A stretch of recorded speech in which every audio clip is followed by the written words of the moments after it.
உங்கள் கிட்ஸுக்கு ஈஸியாகவும் ஒரு டேஸ்ட்டாகவும் லஞ்ச் செஞ்சு கொடுக்கணுன்னா இந்த பன்னீர் பரோட்டாவை செஞ்சு கொடுங்க. ஒரு பவுலில் சப்பாத்தி மாவு, தேவையான அளவு உப்பு, காஞ்ச மேத்தி லீவ்ஸையும் ஆட் பண்ணி நல்லா பிசைஞ்சு எடுத்துக்கோங்க. கடைசியாக கொஞ்சோண்டு நெய் ஊற்றி அதை பிசைஞ்சு தட்டை போட்டு மூடி ஒரு அரை மணி நேரம் ஊற வச்சிட்டிங்கன்னா சப்பாத்தி சாஃப்ட் ஆகிடும். இன்னொரு பவுலில் குட்டி குட்டியாக நறுக்கின onion, 1 spoon ginger garlic paste, துருகின பன்னீர், 1 டேபிள் ஸ்பூன் மிளகாய்த்தூள், தேவையான அளவு உப்பு ஆட் பண்ணி எல்லாத்தையும் மிக்ஸ் பண்ணி எடுத்துக்கோங்க. இப்போது இந்த மாவு எடுத்து சப்பாத்தி சைஸில் நல்லா திரட்டி எடுத்துட்டு அது மேலே எண்ணெய் தடவி இந்த பன்னீர் மசாலாவை நல்லா ஸ்ப்ரெட் பண்ணி விட்டுருங்க. இப்போது இதை நல்லா இந்த மாதிரி ரோல் பண்ணிவிட்டு கார்னர்ஸ் எல்லாம் நல்லா ஒட்டி விட்டுருக்கோங்க. மேலே கொஞ்சோண்டு விட்டுட்டு சென்டராக இந்த மாதிரி கட் பண்ணிவிட்டு உள் பக்கமாக சுற்றி விட்டுக்கோங்க. அப்போ தான் உள்ளே இருக்க ஸ்டஃபிங்ஸ் எல்லாம் வெளியில் வராது.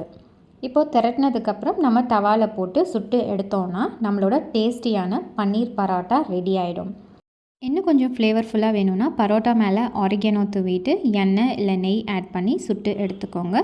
இது ரொம்பவே ஈஸியாகவும் இருக்கும் அண்ட் டேஸ்ட்டாகவும் இருக்கும். கிட்ஸுக்கும் ரொம்ப பிடிக்கும். இதே மாதிரி நிறையா யூஸ்ஃபுல் அண்ட் ஈஸி ரெசிபீஸ் தெரிஞ்சுக்க என் சேனலை சப்ஸ்கிரைப் பண்ணுங்கள்.